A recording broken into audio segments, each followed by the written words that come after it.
Olá, queridos.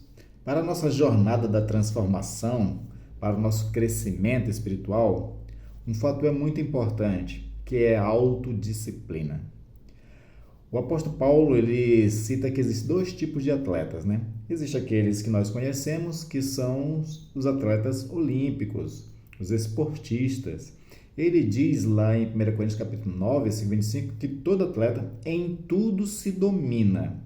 Ou seja, ele mantém uma disciplina constante de treinamento, de musculação, enfim, dependendo de qual é a atividade atlética que a pessoa exerce, ele se domina, se disciplina, se exercita, isso diariamente para poder não perder o ritmo e alcançar os objetivos. Paulo diz que esse atleta, ele corre atrás de uma coroa corruptível, né? Que é essas coroas que hoje existem, amanhã perecem, principalmente na antiguidade. Na antiguidade não era taças de ouro, era somente um negócio de folhas de louros que eles botavam na cabeça, né? E aí ele trata do segundo atleta, que somos nós, os que fazem exercícios da piedade, da espiritualidade. Então, o nosso crescimento espiritual, a nossa jornada de transformação também passa por disciplina e nós precisamos ser constantes, esforçados. Quem faz musculação sabe que os verdadeiros efeitos de uma musculação começam a acontecer quando os músculos começam a doer. Infelizmente, o crente, quando começa uma prática da espiritualidade, ele logo desiste. Então, por exemplo, tem aquelas pessoas que dizem que quando vai ler a Bíblia à noite dá sono, né? E acaba não conseguindo ler. Então, parece que falta mais esforço, parece que falta mais autodisciplina. A autodisciplina para a nossa vida espiritual começa quando a gente coloca o momento da espiritualidade, o momento da devocional na nossa agenda e fazemos o esforço de cumprir essa agenda.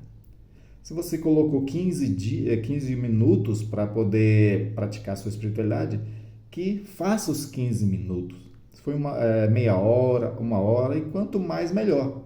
Assim como na musculação, o efeito só começa quando começa a doer, as nossas faculdades espirituais também, ela só vai surtir efeito enquanto a gente mantém uma disciplina, uma constância e faz isso por um bom tempo. Então, por exemplo, né, a disciplina da leitura bíblica. A leitura bíblica, ela é uma disciplina muito importante, eu já falei, né, em outros vídeos da Jornada de Transformação da sua importância. Então, ao parar para ler a Bíblia, você tem que ter algumas práticas de exercício na leitura. Não é só leitura pela leitura. Você tem que ler o texto, né? Textos curtos, por exemplo, e para meditar. Parar para meditar é você realmente ruminar o texto, se esforçar para que aquele texto encontre um sentido no seu coração. E você faz isso através da oração. Então, sempre recomendo a leitura orante das Sagradas Escrituras, né? Na antiguidade tinha um outro termo em latim, né? Tem até hoje, que é a Lectio Divina.